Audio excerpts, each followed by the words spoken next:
Hello everyone. So today's video is on retroactive dates. So a lot of times I get asked the question, what is a retroactive date? So retroactive date is on your professional liability policies as well as your pollution liability policies. So if you have say underground storage tank, if you have a convenience store owner, retroactive date basically tells you how far your insurance company will go back to pay for a claim.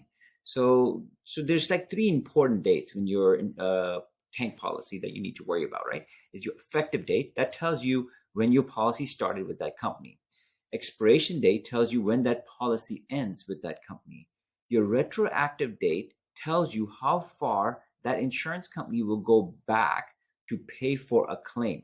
So I give you an example. So say you started your convenience store back in January 1st, 2020, right?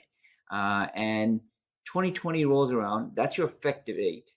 And your expiration date will be January 1st, 2021.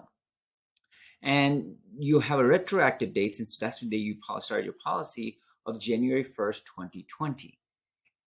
5 years go back, now you're in 2025. So if you look at that policy for that time, you'll say, well, effective date is January 1st, 2024. Expiration date is January 1st, 2025. And your retroactive date will say January 1st, 2020. So what that means is that insurance company will pay for any claims that has occurred or any pollution claims that has happened from January 1st, 2020.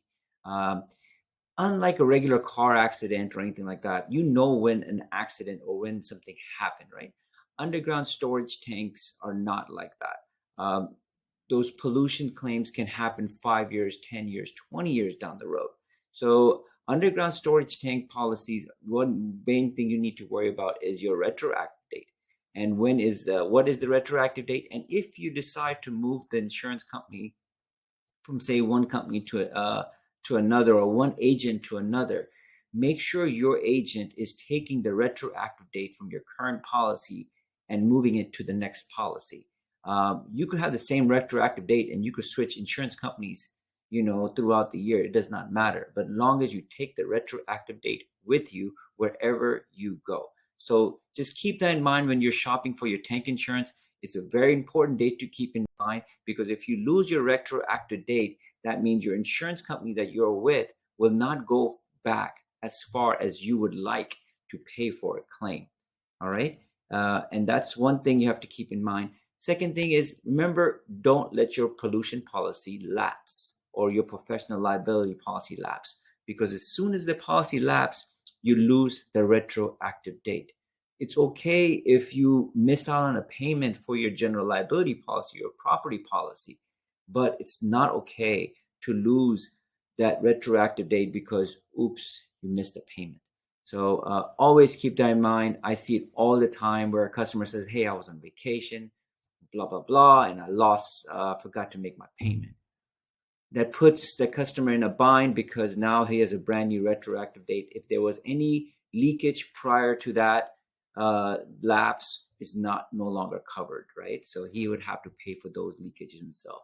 So keep that in mind. Retroactive date is the most important date on your pollution policy or your professional liability policy. Hopefully this video helped. Thank you and have a nice day.